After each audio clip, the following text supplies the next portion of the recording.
الحمد لله رب العالمين والصلاة والسلام على أشرف المرسلين وعلى آله وصحبه أجمعين أما بعد. ഏറ്റവും ബഹുമാനമുള്ള സത്യവിശ്വാസികളെ, അസ്സലാമു അലൈക്കും വറഹ്മത്തുള്ളാഹി വബറകാതുഹു. അല്ലാഹു സുബ്ഹാനഹു വ തആല നമ്മുടെ എല്ലാ ഹലാലായ ഉദ്ദേശങ്ങളും സഫലമാക്കി തിരുമാറാവട്ടെ. നാം അഭിമുഖീകരിക്കുന്ന എല്ലാ പ്രശ്നങ്ങളും പ്രയാസങ്ങളും അല്ലാഹു നമ്മിൽ നിന്ന് ഉയർത്തി തിരുമാറാവട്ടെ. നമ്മുടെ കുടുംബത്തിൽ നിന്ന് മരണപ്പെട്ടു പോയ പ്രിയപ്പെട്ട മാതാപിതാക്കളടക്കമുള്ള എല്ലാവർക്കും അല്ലാഹു തആല മഗ്ഫിറത്തും റഹ്മത്തും പ്രദാനം ചെയ്യുമാറാവട്ടെ. ബഹുമാനികളെ, പരിശുദ്ധ ഖുർആനിലെ സൂറത്ത് അഹ്സാബിലെ 70-71 വചനം എല്ലാ വെള്ളിയാഴ്ചകളിലും നമ്മൾ കേൾക്കാറുള്ള ഒരു വചനം. പടച്ച തമ്പുരാൻ വിശ്വാസികളെ വിളിച്ചു പറയുന്നു, യാ അയ്യുഹല്ലദീന ആമനു, ഓ വിശ്വാസികളെ, ഇത്തഖുല്ലാഹ്, നിങ്ങൾ അല്ലാഹുവിനെ തഖ്വ ചെയ്യുക, അല്ലാഹുവിനെ നിങ്ങൾ സൂക്ഷിക്കുക. വഖൂലു ഖൗലൻ സദീദ, നിങ്ങൾ നല്ലത് മാത്രം പറയുക. എന്നാൽ യുസ്ലിഹ് ലക്കും അഅ്മാലക്കും, നിങ്ങളുടെ എല്ലാ പ്രവർത്തനങ്ങളും നന്നായി തീരും. നല്ലത് മാത്രം പറയുകയും ചിന്തിക്കുകയും ചെയ്യുക വഴി നിങ്ങളുടെ എല്ലാ അമലുകളും എല്ലാ കർമ്മങ്ങളും നന്നായി തീരും. വയഗ്ഫിർ ലക്കും ദുനൂബക്കും, നിങ്ങളുടെ പാപങ്ങൾ അല്ലാഹു തആല പുറത്തു തരും. വമൻ യുതിഇല്ലാഹ വറസൂലഹു, അങ്ങനെ ആരെങ്കിലും അല്ലാഹുവിനെയും അവന്റെ റസൂലിനെയും അനുസരിച്ചാൽ ഫഖദ് ഫാസ ഫൗസൻ അലീമ, വളരെ വലിയ വിജയത്തിലേക്ക് അവൻ എത്തിച്ചേരുകയും ചെയ്യും. നല്ലത് പഠിക്കുക, നല്ലത് പറയുക, നല്ലത് പ്രവർത്തിക്കുക, എന്നാൽ നിങ്ങൾക്ക് ഉത്തമമായ വിജയമുണ്ട് എന്നാണ് സൂറത്തുൽ അഹ്സാബിലൂടെ അല്ലാഹു തആല പറയുന്നത്. ഈ ഒരു കാര്യമാണ് അത്രമേൽ പ്രാധാന്യമർഹിക്കുന്ന ഒരു വയലായതുകൊണ്ട്, ഒരു ഉപദേശമായതുകൊണ്ട്, ഒരു നിർദ്ദേശമായതുകൊണ്ട് തന്നെ നമ്മുടെ എല്ലാ ഖുതുബകളിലും അവസാനം പറയുന്ന ഒരു ആയത്ത് ഈ ആയത്താണ്. അഥവാ എല്ലാ നിലയിലും അള്ളാഹുവിനെ അനുസരിക്കുക എന്നുള്ള പൊതുവായൊരു തത്വമാണ് ഈ വചനത്തിലുള്ളത്. അള്ളാഹുവിനെ അനുസരിക്കാൻ, നല്ല വാക്കുകളൊക്കെ പറയാൻ, പാപങ്ങളിൽ നിന്നൊക്കെ സുരക്ഷിതത്വം കിട്ടാൻ, വ്യക്തമായ വിജയം ലഭിക്കാൻ, ഇതിൻ്റെയൊക്കെ മുന്നോടിയായി ഉണ്ടാകേണ്ട ഒരു കാര്യം ഇൽമാണ്, അറിവാണ്. നല്ല വാക്ക് ഒരാൾ പറയണമെങ്കിൽ നല്ല വാക്കുകൾ അവൻ പഠിക്കണം, നല്ല വാക്കിനെ കുറിച്ച് ചിന്തിക്കണം. അപ്പോ ഈ ഒരു എല്ലാ വിജയങ്ങളുടെയും അടിത്തറ അൽ ഇൽമു ഹയാത്തുൽ ഇസ്ലാം എന്ന് പ്രിയപ്പെട്ട നബി സല്ലല്ലാഹു അലൈഹി വസല്ലം തങ്ങൾ പറഞ്ഞിട്ടുണ്ട്. ഇസ്ലാമിന്റെ ജീവൻ തന്നെ, ഈ ആശയത്തിന്റെ ആദർശത്തിന്റെ ജീവൻ തന്നെ അറിവാണ്. അപ്പൊ നല്ലത് പറയാനും നല്ലത് പ്രവർത്തിക്കാനും വ്യക്തമായി വിജയം നേടാനും ആത്യന്തികമായി വേണ്ടത് അറിവാണ്. അതാണ് ത്വലബുൽ ഇൽമി ഫരീളത്തുൻ അലാ കുല്ലി മുസ്ലിമിൻ എന്ന് പറഞ്ഞത്. അറിവ് ആർജിക്കുക എന്നുള്ളത്, വിജ്ഞാനം ആർജിക്കുക എന്നുള്ളത്, പഠിച്ചെടുക്കുക എന്നുള്ളത് ഓരോ മുസ്ലിമിനും, ആണായാലും പെണ്ണായാലും ചെറിയവനായാലും വലിയവനായാലും പണക്കാരനായാലും പാവപ്പെട്ടവനായാലും ദുരിതം അനുഭവിക്കുന്നവനായാലും സന്തോഷം അനുഭവിക്കുന്ന ആളുകളായാലും ആരായാലും എല്ലാവർക്കും അറിവ് ആർജിക്കുക എന്നുള്ളത് ഫരീളത്തു, നിർബന്ധമാണ് എന്നാണ് ഷഫീഉനാ റസൂലുള്ളാഹി സ്വല്ലല്ലാഹു അലൈഹി വസല്ലം തങ്ങൾ പഠിപ്പിച്ചത്. അഥവാ ദീനിനും ദുനിയാവിനും ഉപകരിക്കുന്ന അറിവ്, ഈ ദുനിയാവിലും നാളെ ആഖിറത്തിലും ഉപകരിക്കുന്ന അറിവാണ് ഉണ്ടാകേണ്ടത്. അതാണ് മരണാനന്തരം ഒരാൾക്ക് അവശേഷിക്കുന്ന 3 കാര്യങ്ങളിൽ ഒന്ന് ഔ ഇൽമുൻ യുന്തഫഉ ബിഹി എന്ന് പറഞ്ഞത്, ഉപകാരപ്രദമായ അറിവ്. പലപ്പോഴും ഉപകാരപ്രദമായ അറിവിൽ നിന്ന് അത് കേവലമായ ഭൗതികമായ എന്തെങ്കിലും നേട്ടം കിട്ടുന്ന അല്ലെങ്കിൽ ഉപകാരമുള്ള അറിവിലേക്ക് പലപ്പോഴായി ഈ സമൂഹം, ഈ സമുദായം മാറ്റപ്പെട്ടു എന്നുള്ളത് ദുഃഖകരമായ ഒരു സത്യമാണ്. ഭൗതിക പഠനത്തിന്റെ, ഈ ഭൗതിക ലോകവുമായി ബന്ധപ്പെട്ട പഠനത്തിന്റെ പേരും പറഞ്ഞ് ദീനുമായി ബന്ധപ്പെട്ട പഠനം തീരെയില്ലാതെ ദീനീ പഠനങ്ങളിൽ ഉപേക്ഷ വരുത്തുന്നത് ഏറ്റവും വലിയ നഷ്ടമാണ് എന്ന് നമ്മൾ തിരിച്ചറിയണം. അത് നമ്മുടെ മതഭൗതിക ജീവിതത്തെ വല്ലാതെ പ്രതികൂലമായി ബാധിക്കും, നമ്മുടെ മക്കളുടെ മതഭൗതിക ജീവിതത്തെ പ്രതികൂലമായി ബാധിക്കും എന്നുള്ള വസ്തുത നമ്മൾ തിരിച്ചറിയണം. ഒരു മുസ്ലിമിനെ സംബന്ധിച്ചിടത്തോളം ദീനിനെ കുറിച്ച് പഠിക്കുക എന്നുള്ളത് നിർബന്ധമായ ഒരു കാര്യമാണ്. മഹാനായ മുഹമ്മദ് മുസ്തഫ സല്ലല്ലാഹു അലൈഹി വസല്ലമ തങ്ങള് മസ്ജിദുൻ നബവിയിൽ നിന്ന് തുടങ്ങിയ അഹ്ലുസ്സുഫ എന്ന ഒരു സംവിധാനമുണ്ട്. അഥവാ മതത്തെക്കുറിച്ച്, ദീനിനെക്കുറിച്ച്, സമൂഹത്തെക്കുറിച്ച്, രാഷ്ട്രത്തെക്കുറിച്ച്, രാഷ്ട്രീയത്തെക്കുറിച്ച്, സമൂഹത്തെക്കുറിച്ച്, സമൂഹത്തിലെ ജീവിതത്തിന്റെ രീതികളെക്കുറിച്ച്, യുദ്ധത്തെക്കുറിച്ച്, പോരാട്ടത്തെക്കുറിച്ച്, പ്രതിരോധത്തെക്കുറിച്ച്, സാമ്പത്തികമായ ഇടപാടുകളെക്കുറിച്ച്, ഇടപഴക്കങ്ങളെക്കുറിച്ച്, മനുഷ്യനുമായുള്ള വ്യവഹാരങ്ങളെക്കുറിച്ച്, ബിസിനസിനെ കുറിച്ച്, കച്ചവടത്തെക്കുറിച്ച് എല്ലാം പ്രിയപ്പെട്ട മുഹമ്മദ് മുസ്തഫ സല്ലല്ലാഹു അലൈഹി വസല്ലമ തങ്ങൾ മദീനത്തെ പള്ളിയിൽ വെച്ചുകൊണ്ട് നിർവഹിച്ചിരുന്നു. ആ ഒരു സംവിധാനത്തിനാണ് അഹ്ലുസ്സുഫ എന്ന് പറയുക.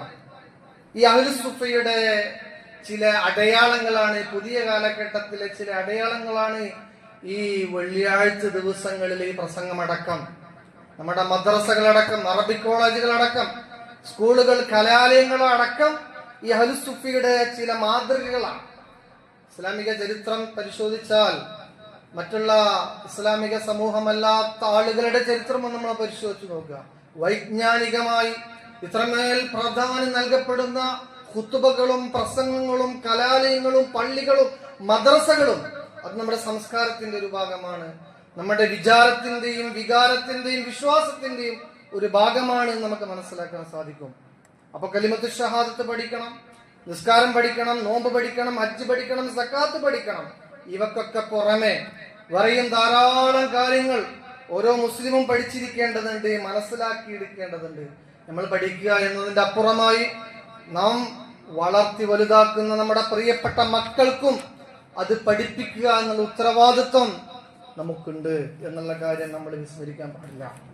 സാമൂഹിക ജീവിതത്തിന്റെ ഇടപെടല്, വൈവാഹിക ജീവിതത്തിന്റെ നെഗറ്റീവും പോസിറ്റീവുമായ വശങ്ങൾ, നിലവിലെ സാഹചര്യങ്ങളിൽ മുസ്ലിം ഉമ്മ നേരിട്ടുകൊണ്ടിരിക്കുന്ന ധാർമ്മികമായ അപജയങ്ങൾ, വെല്ലുവിളികൾ, ആശയപരമായ വെല്ലുവിളികള്, രാഷ്ട്രീയപരമായ വെല്ലുവിളികള്, മാത്രമല്ല മരണം വരെ ഒരു മുസ്ലിം തന്റെ വ്യക്തി ജീവിതത്തിൽ പാലിച്ചിരിക്കേണ്ട, പഠിച്ചിരിക്കേണ്ട കാര്യങ്ങളൊക്കെ നമ്മൾ മനസ്സിലാക്കണം, നമ്മുടെ മക്കൾക്കും നമ്മൾ മനസ്സിലാക്കി കൊടുക്കണം. അത് നമ്മുടെ ഒരു ഉത്തരവാദിത്വമാണ്. അവിടെയാണ് ഖുലു ഖൗലൻ സദീദ, നിങ്ങൾ നല്ല വാക്കുകൾ പറയണം. ഈ നല്ല വാക്കുകൾ പറയണമെങ്കിൽ നല്ല നല്ല കാര്യങ്ങൾ നാം പഠിപ്പിച്ചിരിക്കണം. നിലവിലെ നമ്മുടെ മദ്രസ സംവിധാനങ്ങൾ ഈ ഒരു ദൗത്യം വളരെ ലളിതമായിട്ട് എന്നാൽ വളരെ ഭംഗിയോടുകൂടി സിസ്റ്റമാറ്റിക്കായി നിർവഹിച്ചു കൊണ്ടിരിക്കുന്നു എന്നുള്ളത് സത്യമാണ്. അതുകൊണ്ടാണ് നമ്മുടെ നാട്ടിൻപുറങ്ങളിൽ മുസ്ലിം കുടുംബത്തിലുള്ള, മുസ്ലിം ഒരു വീട്ടിലുള്ള ഒരു കുഞ്ഞിനോട് ഫാത്തിഹ ഓതാൻ പറഞ്ഞാൽ അവന് ഫാത്തിഹ ഓതാൻ കഴിയുന്നത്. റുക്കുവിൽ എന്ത് ചെല്ലണം എന്ന് ചോദിച്ചാൽ അവൻ ചെല്ലാൻ കഴിയുന്നത് അതാണ്. നോമ്പിന്റെ മഹാത്മ്യവും സക്കാത്തിന്റെ മഹാത്മ്യവും ഉൾക്കൊള്ളുന്നത് അതുകൊണ്ടാണ്. ഈ ഒരു കലാലയം, ഈ മദ്രസ സംവിധാനം ഇവിടെ ഉണ്ടായത് കൊണ്ടാണ്. അത് 1-ാം ക്ലാസ്സിൽ നിന്ന് അലിഫിന്റെ ആദ്യാക്ഷരം തുടങ്ങി പഠനം തുടങ്ങും.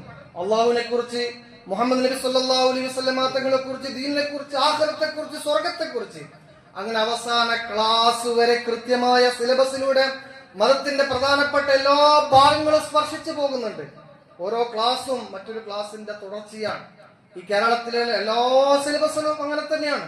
വേറിട്ട് സിലബസുകളാണെങ്കിലും ഇസ്ലാമികമായ വിദ്യാഭ്യാസത്തിന്റെ വളരെ കൃത്യമായ കാലികമായ നടപ്പിൽ വരുത്തലുകൾ ആ സിലബസുകൾ നമുക്ക് കണ്ടെത്താൻ സാധിക്കും. പക്ഷേ ഖേദകരമാണ്. ദുഃഖകരമായ ഒരു സത്യം എന്താണെന്ന് വെച്ചാൽ 5-6 ക്ലാസ് കഴിയുമ്പോഴേക്ക് 1-ാം ക്ലാസ്സിൽ ഉണ്ടായിരുന്ന 10 കുട്ടികൾ 5 കുട്ടികളായിട്ട് മാറും. 10-ാം ക്ലാസ്സിലേക്ക് എത്തുമ്പോൾ 1 കുട്ടിയായിട്ട് മാറും. ഇപ്പൊ നിലവില് നമ്മുടെ കാനേഷിമാരി പ്രകാരം നമ്മുടെ മദ്രസയിൽ 1-ാം ക്ലാസ്സിൽ 7 കുട്ടികളാണ്, എന്നാൽ 10-ാം ക്ലാസ്സിൽ 1 കുട്ടിയാണ്. നമ്മളൊന്ന് വരച്ചു നോക്കിയ കാര്യങ്ങൾ മനസ്സിലാക്കാൻ സാധിക്കും. നമ്മൾ ചിന്തിക്കേണ്ട, നമ്മൾ ആലോചിക്കേണ്ട ഒരു കാര്യം, 8-9 ക്ലാസ്സുകൾ പഠിക്കേണ്ട മൂല്യമേറിയ പഠനം പലപ്പോഴും നമ്മുടെ കുട്ടികൾക്ക് കിട്ടുന്നില്ല.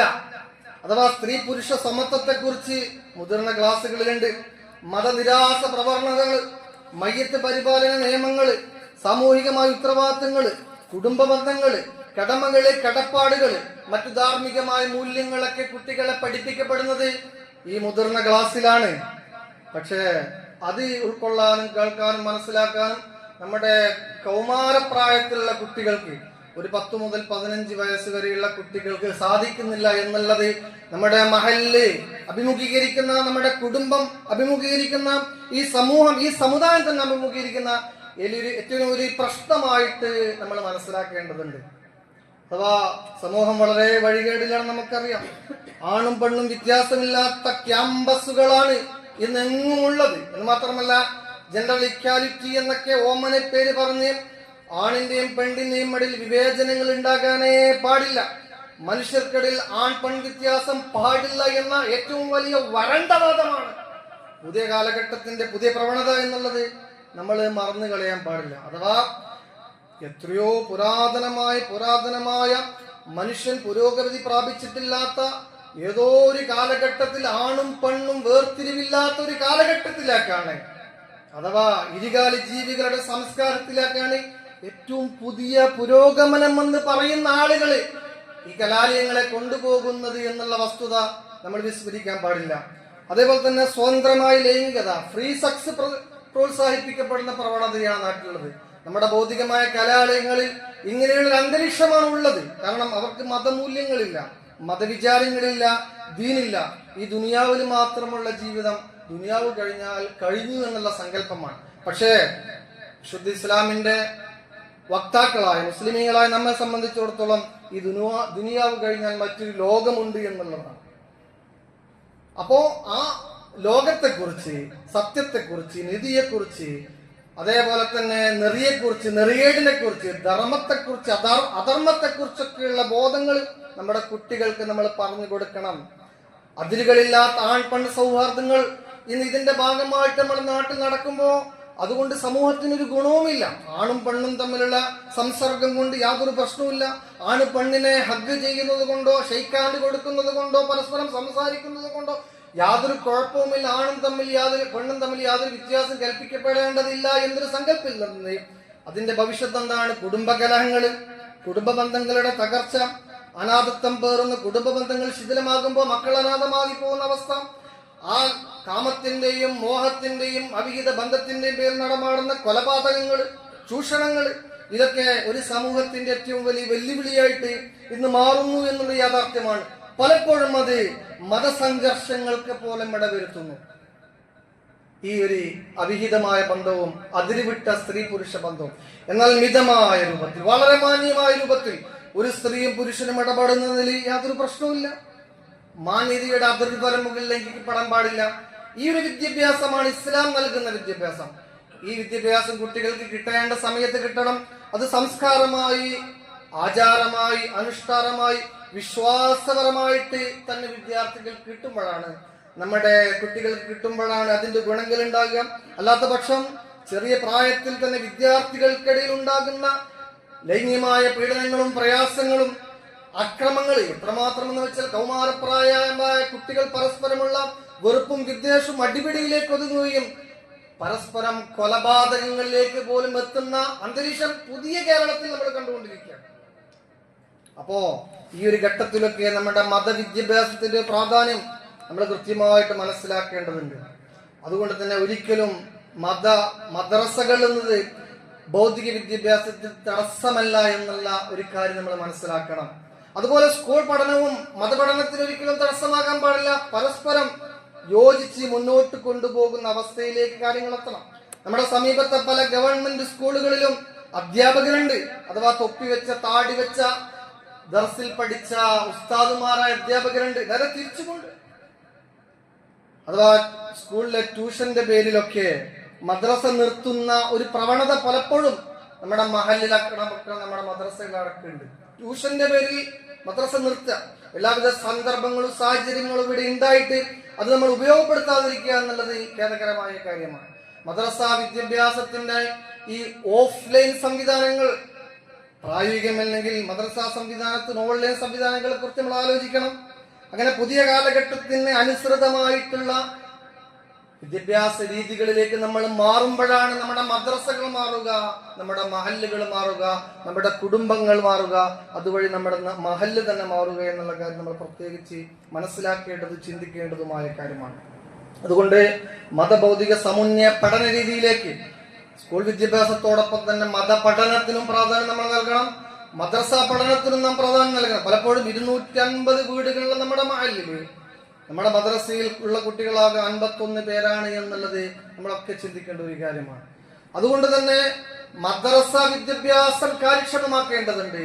അതേപോലെ തന്നെ മദ്രസയ്ക്ക് പുറമെയുള്ള കൗമാര കാലഘട്ടത്തിലുള്ള ആൺകുട്ടികളെയും പെൺകുട്ടികളെയും സംഘടിപ്പിച്ചുകൊണ്ട് കാലോചിതമായ വിദ്യാഭ്യാസം, അതേപോലെ തന്നെ ഇസ്ലാമിന്റെ വെല്ലുവികൾ നേരിടുന്ന രൂപത്തിലുള്ള ബോധവൽക്കരണങ്ങൾ അവർക്ക് കിട്ടേണ്ടതുണ്ട്. ഈ രൂപത്തിലൊക്കെ നമ്മൾ ആലോചിക്കുന്നിടത്താണ് നമ്മുടെ ഏതൊരു സംവിധാനവും സംരംഭവും വിജയിക്കുക എന്നുള്ളത്. അവിടെയാണ് ഖുർആൻ പറയുന്നത് ഖുലു ഖൗലൻ സദീദ.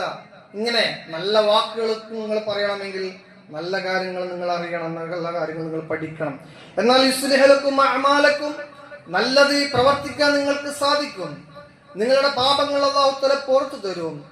ഫഖദ് ഫാസ ഫൗസൻ അലീമ, അതിന്റെ പരിണിതി എന്താണ്, അതിന്റെ റിസൾട്ട് എന്താണ്, നിങ്ങൾക്ക് ഉത്തമമായ വിജയമായിരിക്കുമെന്നാണ് അല്ലാഹു തആല പറയുന്നത്. ഈ രൂപത്തിൽ നമ്മൾ ആലോചിക്കുക, നമ്മൾ ചിന്തിക്കുക, നമ്മൾ പ്രവർത്തിക്കുക. സർവശക്തനായ അല്ലാഹു തആല നമ്മെ സഹായിക്കുമാറാവട്ടെ എന്ന് മാത്രം പറഞ്ഞുകൊണ്ട് പ്രാർത്ഥിച്ചുകൊണ്ട് നിർത്തുന്നു. അസ്സലാമു അലൈക്കും വറഹ്മത്തുള്ളാഹി വബറകാതുഹു.